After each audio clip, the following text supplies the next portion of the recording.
رات میں حضور علیہ السلام کی اولاد سے ایک شہزادی بیوہ ہو جاتی ہے تو وہ اپنے بچوں کو لے کر کے سمرقند میں آتی ہے اور پوچھتی ہے کہ یہاں کوئی شخص ہو جو مجبور لوگ مفلوق الحال لوگوں کی مدد کرتا ہو۔ تو لوگوں نے بتایا کہ یہاں دو بڑے سخی لوگ ہیں، ایک مسلمان ہے اور ایک مجوسی ہے۔ تو اس نے کہا مجھے تو مسلمان کے پاس ہی جانا چاہیے، اور گئی اور کہا کہ میں مفلوق الحال ہوں، میرا خاندان رسول صلی اللہ علیہ وآلہ وسلم سے تعلق ہے، غریب الدیار ہوں، شوہر کا سر سے سایہ اٹھ گیا ہے، یہ بچے ہیں، تو آپ اگر میری مدد کر دیں تو میری سفید پوشی کا بھرم باقی رہے۔ تو اس نے کہا کہ بہت سارے لوگ آتے ہیں اور اس طرح کی باتیں کرتے ہیں، تم بتا سکتی ہو کہ تمہارے پاس کیا ثبوت ہے خاندان رسول سے ہونے کا؟ تو اس نے کہا میں مفلوق الحال ہوں، بچوں کو لے کر کے ہرات سے یہاں پہنچی ہوں، تو میں شجرہ تو ساتھ نہیں لیے پھر رہی، بس میری بات پہ اعتبار کر لیا جائے۔ اس نے کہا کہ میں تیری بات پہ اعتبار نہیں کر سکتا۔ خیر وہ وہاں سے اٹھی اور اس مجوسی کے پاس چلی گئی اور اس کو جا کے بتایا کہ مفلوق الحال ہوں، یہ میرے چھوٹے یتیم بچے ہیں، میں رسول کریم صلی اللہ علیہ وآلہ وسلم کی اولاد سے ہوں، تو آپ اگر میری مدد کر دیں۔ تو اس نے انتظام کر دیا ایک چھوٹے سے گھر کا، اور جو ضروریات کی چیزیں تھیں وہ باہم پہنچا دی۔ یہ بھی سو گیا اور وہ مسلمان تاجر بھی سو گیا۔ ابن جوزی لکھتے ہیں کہ جب رات ہوئی تو اس مسلمان تاجر نے، سخی نے، خواب میں جنت کے منظر کو دیکھا کہ ایک خوبصورت محل ہے جس کے پاس حضور نبی رحمت صلی اللہ علیہ وآلہ وسلم کھڑے ہیں۔ تو یہ آگے شوق سے بھرا اور کہا حضور یہ محل اگر آپ مجھے عطا کر دیں۔ تو فرمایا یہ ایک مسلمان کا ہے۔ تو کہا میں بھی تو مسلمان ہوں۔ فرمایا تیرے مسلمان ہونے کا ثبوت کیا ہے؟ آنکھیں کھل گئیں، ماضی کا سارا قصہ ذہن میں تازہ ہو گیا، اور وہ جو لفظ کہے تھے کہ تیرے سیدہ ہونے کا ثبوت کیا ہے، وہ لفظ احساس پہ ہتھوڑے برسانے لگے اور نکال دیا گیا دربار رسالت سے۔ صبح ہوئی تو ڈھونڈتا پھرتا ہے کہ کل یہاں کوئی سید زادی اپنے بچوں کو لے کر کے آئی تھی، کسی کو پتہ ہو تو لوگوں نے بتایا کہ وہ فلاں مجوسی ساہوکار اور سخی جو ہے اس کے پاس ہے۔ تو وہ گیا اور دروازہ کھٹکھٹایا اور قدرے غسیلے انداز میں کہنے لگا کہ ہمارے نبی کی بیٹی ہے اور آپ کو حق نہیں پہنچتا ہے، ان کی خدمت ہمارا ہی حق ہے، بلکہ کہا 300 دینار لے لو اور جلدی کرو ہمارے سپرد کر دو۔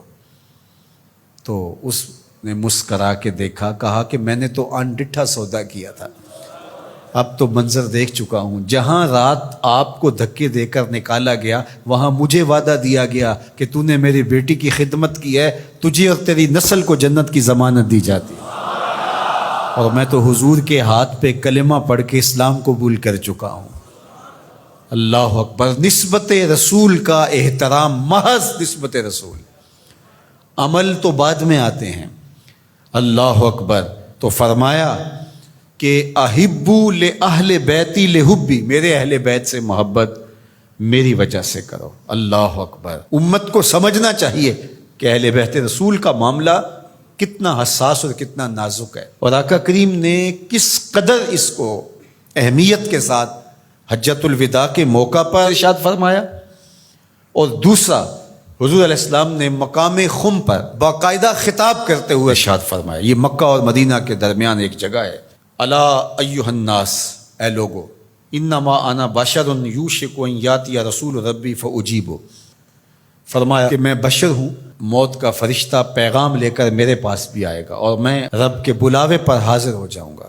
وانا تارک فیکم ثقلین، لیکن تمہیں تنہا اور لاوارث نہیں چھوڑ کے جا رہا، تمہارے اندر دو بھاری چیزیں چھوڑ کے جا رہا ہوں، جس کو میرے حضور بھی بھاری کہیں وہ کتنی بھاری ہوگی۔ اولہما کتاب اللہ، ان میں سے پہلی چیز کتاب اللہ، اللہ کی کتاب، فیہ الہدی والنور فخذوا بکتاب اللہ واستمسکوا بہ، اس میں ہدایت ہے، اس میں روشنی ہے، بس اللہ کی کتاب کو مضبوطی سے پکڑ لو اور اس کے ساتھ تمسک اختیار کر لو، جڑ جاؤ اس کے ساتھ، لپٹ جاؤ، چمٹ جاؤ اس کتاب کے ساتھ، اپنا ربط کبھی بھی قرآن سے ٹوٹنے نہ دینا، قرآن کے ساتھ اپنے تعلق باطن کو کبھی کمزور نہ ہونے دینا، اس کی تلاوت دن کے اجالوں میں رات کی تنہائیوں میں تمہارا معمول حیات رہے۔ فحث علی کتاب اللہ، حضور نے ابھارا لوگوں کو کتاب اللہ کے ساتھ جڑنے کے لیے، وَرَغَّبَ فِيهِ، اور ترغیب دی کہ اس کتاب سے وابستہ رہو، اس کتاب سے جڑو، اس کتاب کو کبھی نہ چھوڑنا۔ ثم قال، پھر ارشاد فرمایا،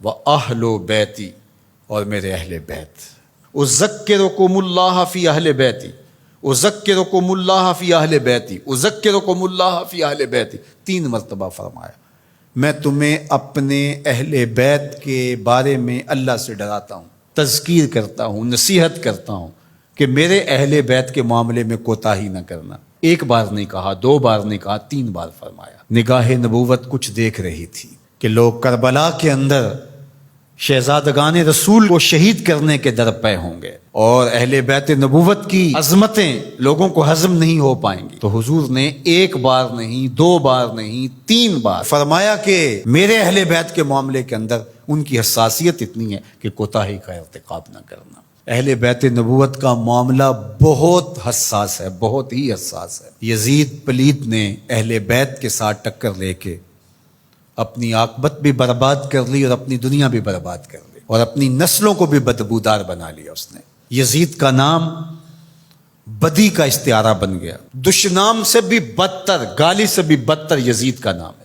حضرت امام حسین رضی اللہ تعالیٰ عنہ حق کا استعارہ بن کے ابھرے، اور قیامت تک ان کا نام زندہ، روشن، سرخرو، کامیاب اور بامراد رہے گا۔ رہتی دنیا تک حسین کے نام کا جھنڈا اونچا ہی رہے گا۔ اہل بیت کے لیے دلوں میں محبت جو موجزن نہیں رکھتا سینے میں، اس کے سینے میں پتھر رکھا ہوا ہے، اس کے سینے میں کسی مومن کا دل نہیں رکھا ہوا۔ یہ پیاز تو ہر وقت سلگتا ہے، لیکن جو ہی محرم کے ایام آتے ہیں تو پھر خوشبوئیں پھیلنا شروع ہو جاتی ہیں، اور ان کے لیے دل میں جو جذبات پیدا ہوتے ہیں، اللہ اکبر، ہماری 1000 جانیں تصدق ان کے قدموں سے لپٹی ہوئی خاک پر۔